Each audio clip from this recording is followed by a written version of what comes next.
जोहार दोस्तों, आज हम बात करेंगे रिमोट सेंसिंग के बारे में। विनोबा भावे यूनिवर्सिटी के अंतर्गत सेमेस्टर 3 ज्योग्राफी ऑनर्स में मॉड्यूल 4 में रिमोट सेंसिंग के बारे में बताया गया है। हम आज उसके बारे में बात करेंगे क्योंकि आपका एग्ज़ाम 4 तारीख से स्टार्ट हो गया है, होने वाला है। तो रिमोट सेंसिंग क्या होता है? आधुनिक भूगोल, पर्यावरण विज्ञान, भूविज्ञान तथा संसाधन प्रबंधन की एक अत्यंत महत्वपूर्ण तकनीक है। यह ऐसा वैज्ञानिक विधि है जिसके माध्यम से किसी वस्तु, क्षेत्र अथवा घटना के बारे में बिना प्रत्यक्ष संपर्क स्थापित किए जानकारी प्राप्त की जाती है। वर्तमान समय में उपग्रहों, वायुयानों, ड्रोन तथा विभिन्न सेंसरों की सहायता से पृथ्वी की सतह का निरंतर अवलोकन किया जाता है, जिससे प्राकृतिक संसाधनों, भूमि उपयोग, जलवायु परिवर्तन तथा आपदा प्रबंधन की सटीक अध्ययन संभव हो सका है। सुदूर संवेदी वह विज्ञान एवं कला है जिसके द्वारा किसी वस्तु, क्षेत्र अथवा घटना के साथ प्रत्यक्ष संपर्क स्थापित किए बिना उसके बारे में जानकारी प्राप्त एवं विश्लेषण किया जाता है। रिमोट सेंसिंग ये क्या बताता है कि किसी भी ऑब्जेक्ट के बारे में अगर हमें जानकारी प्राप्त करना है तो बिना उसके पास जाए या बिना उसे छुए हम उसके बारे में जब जानकारी इकट्ठा करते हैं तो उसमें हमें रिमोट सेंसिंग के एक सहायक प्राप्त करता है। इसका क्या है? रिमोट सेंसिंग का अर्थ क्या है? रिमोट सेंसिंग दो शब्दों से मिलकर बना है। पहला रिमोट या दूर पर स्थित, जिसको सेंसिंग यदि करते हैं, और सेंसिंग संवेदनशील या संवेदन, जानकारी प्राप्त करना या अनुभव करना, अर्थात दूर स्थित वस्तु अथवा क्षेत्रों से उनकी परिवर्तित या उत्सर्जित विद्युत चुंबकीय ऊर्जा के आधार पर सूचना प्राप्त करने की प्रक्रिया दूर संवेदी कहलाता है। आगे देखेंगे। दूर संवेदी तकनीक में पृथ्वी की सतह से प्राप्त ऊर्जा को सेंसर रिकॉर्ड करते हैं, जिसे कंप्यूटर द्वारा संसाधित एवं विश्लेषित किया जाता है। दूर संवेदी एक बहुविषयक विज्ञान है जिसमें भूगोल, भौतिक गणित, कंप्यूटर विज्ञान, इलेक्ट्रॉनिक, मौसम विज्ञान तथा आंतरिक विज्ञान का समन्वय होता है। प्रारंभ में दूर संवेदी का उपयोग हवाई फोटोग्राफी तक सीमित था, परंतु आज कृत्रिम उपग्रहों, ड्रोन, मल्टी स्पेक्ट्रल तथा हाइपर स्पेक्ट्रल सेंसरों के माध्यम से पृथ्वी का अत्यंत सूक्ष्म अध्ययन संभव हो सक गया है। भारत में दूर संवेदन तकनीक का व्यापक विकास Indian Space Research Organisation ISRO तथा National Remote Sensing Centre NRSC के माध्यम से हुआ है। दूर संवेदी के प्रमुख विशेषताएं, या तो रिमोट सेंसिंग की क्या विशेषता है उसके बारे में जानेंगे। प्रत्यक्ष संपर्क की आवश्यकता नहीं, ये पहला विशेषता बतलाती है। रिमोट सेंसिंग की पहला विशेषता है कि प्रत्यक्ष संपर्क की आवश्यकता नहीं है। किसी वस्तु या क्षेत्र के साथ भौतिक संपर्क स्थापित किए बिना जानकारी प्राप्त की जा सकती है या की जाती है। दूसरा बोलता है विशाल क्षेत्र का अध्ययन। कम समय में हजारों किलोमीटर क्षेत्र का सर्वेक्षण किया जा सकता है। रिमोट सेंसिंग के माध्यम से हम एक छोटे समय अंतराल के बीच में हम एक विशाल क्षेत्र का अध्ययन कर सकते हैं। पुनरावृत्ति अवलोकन, जो बार बार दोहराते हुई प्रवृत्तियाँ होती हैं उनका हम अवलोकन कैसे? उपग्रह निश्चित अंतराल पर पृथ्वी के बार बार चित्र लेती है, जिससे समय के साथ होने वाले परिवर्तन का अध्ययन संभव हो। जैसे पर्यावरण संबंधी समस्याओं को हम इसके अनुसार अध्ययन कर सकते हैं। बहुस्पेक्ट्रल जानकारी, मानव आँख से अदृश्य विद्युत चुंबकीय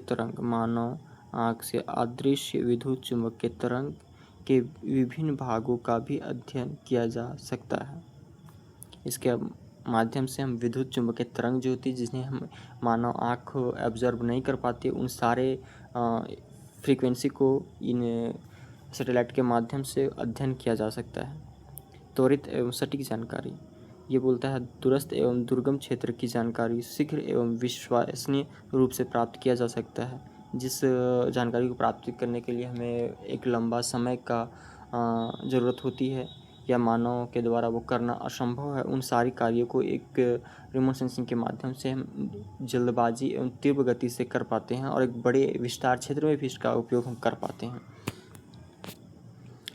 दूरसंवेदी के प्रमुख घटक या बोले रिमोट सेंसिंग के प्रमुख घटक ऊर्जा का स्रोत, जो इंस्ट्रूमेंट क्या क्या इसका उपयोग करने में प्रयोग होता है उसके बारे में पूछ रहा है।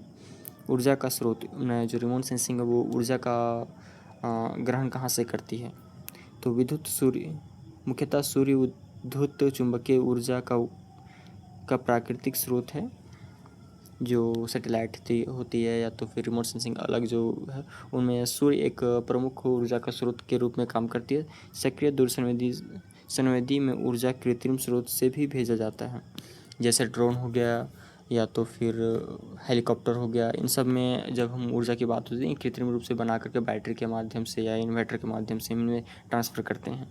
और सैटेलाइट हो जाती है सौर ऊर्जा से डायरेक्ट ऊर्जा का ग्रहण करती है।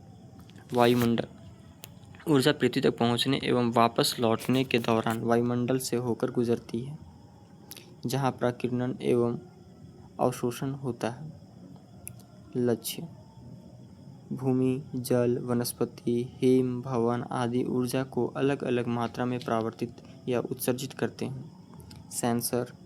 सेंसर परावर्तित या उत्सर्जित ऊर्जा को रिकॉर्ड करते हैं। ये उपग्रह, विमान या ड्रोन पर लगाए जाते हैं। क्या बोलता है?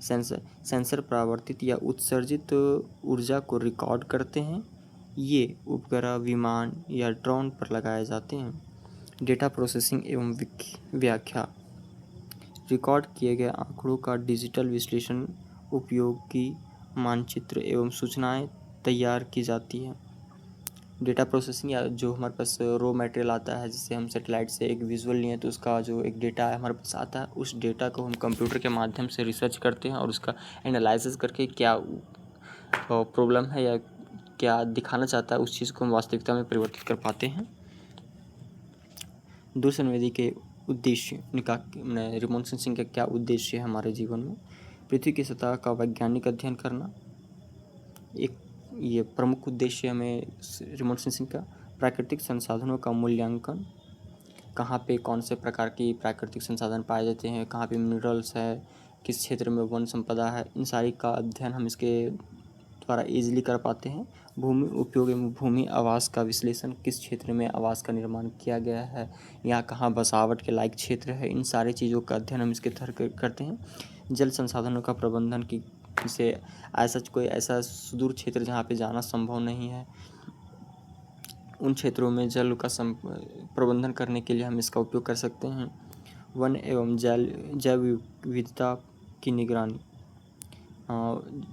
एक घने जंगल जैसे हो गया, आप मान लीजिए छत्तीसगढ़ का जंगल हो गया, जहाँ पे जाना पॉसिबल फिजिकली जाना व्यक्ति को पॉसिबल नहीं है, लेकिन और उस क्षेत्र को हमें संरक्षित करना और वहाँ के बारे में हमें जानकारी प्राप्त करना है, तो हम ईजिली हम सैटेलाइट के माध्यम से उस क्षेत्र के डेटा को कलेक्ट कर पाते हैं और वहाँ की वास्तविक स्थिति को जानकारी प्राप्त कर पाते हैं। और उसके अनुसार वहाँ के क्या बोल सकते हैं उसको, उस क्षेत्र के संरक्षण के बारे में सोच सकते हैं। पर्यावरण परिवर्तन का अध्ययन, पर्यावरण लगातार परिवर्तित होती जा रही है, लेकिन ये मानव के द्वारा इसका ऑब्जर्व किया जा रहा है सैटेलाइट के माध्यम से कि कब वर्षा होने वाली है या कब गर्मी पड़ने वाली है। इन सारी चीज़ों का अध्ययन हम सैटेलाइट के माध्यम से कर पाते हैं। प्राकृतिक आपदाओं की निगरानी एवं प्रबंधन, प्राकृतिक आपदा जैसे अत्यधिक वर्षा हो जाना भी एक प्राकृतिक आपदा है, बाढ़ जिससे बाढ़ आती है, इन सारी चीज़ों पर हम नियंत्रण कर पाते हैं। हमें इसके बारे में पूर्व जानकारी प्राप्त होती ताकि हम उसका एक सही समय प्लानिंग तरीके से उसका निराकरण कर पाएँ। भूगोल में दूरसंवेदी का महत्व, भूगोल में इसका क्या महत्व है? भूमि उपयोग एवं भूमि आवास आवरण मानचित्र, भूमि का मानचित्र तैयार करने में इसका उपयोग होता है। कृषि उत्पादन का आकलन करने में, वैज्ञानिक वन संसाधनों का निगरानी करने में, भूजल संभाव्यता का निर्धारण, भूमि की जल का निर्धारण करने या उसका जानकारी प्राप्त करने में, शहरी विस्तार एवं नगरीकरण का अध्ययन करने में, बाढ़, सूखा एवं भूस्खलन जैसी आपदाओं का प्रबंधन करने में, बाढ़, सूखा एवं भूस्खलन जैसे आपदाओं का प्रबंधन करने में, जलवायु परिवर्तन एवं पर्यावरण संरक्षण क्षरण का विश्लेषण करने में, क्या बोलता है, जलवायु परिवर्तन एवं पर्यावरण क्षरण का विश्लेषण करने में, क्षेत्र एवं राष्ट्रीय विकास योजना का निर्माण में सहायक है। दूरसंवेदी आधुनिक भूगोल का एक क्रांतिकारी तकनीक है जिसने पृथ्वी की सतह के अध्ययन को अधिक वैज्ञानिक, सटीक एवं व्यापक बनाया है। तो ये काम कैसे करता है, हम इसके बारे में एक बार देख लेते हैं कि सैटेलाइट काम कैसे करती है। सैटेलाइट जैसे पृथ्वी, सूर्य से रोशनी पृथ्वी पर यह धरातल पर पड़ रही है, सूर्य जो रोशनी निकालती है, किरण निकलती है, वो किरण डायरेक्ट पृथ्वी पर पड़ती है। उसी प्रकार सैटेलाइट एक रे भेजती है जो पृथ्वी के धरातल पर पड़ती है, और पृथ्वी के धरातल पर जब रे पड़ती है तो वो रिवर्स रे ट्रांसफर होकर के सैटेलाइट की ओर जाती है, और वो सैटेलाइट एक फिर से एक रे भेजती है जो एंटीना या उसको ऑब्जर्वेशन के लिए जो सुविधा पृथ्वी के ऊपर निर्मित किए सब स्टेशन बनाए होते हैं, वहाँ पे जाता है कि सेंसर के द्वारा एक रे जाता है, और उस रे को हम कंप्यूटर के माध्यम से उसका तकनीकी अध्ययन करते हैं, और उसके बाद उसका हम उपयोग कर पाते हैं अपने दैनिक जीवन में। धन्यवाद। आगे हम देखेंगे अगले चैप्टर को।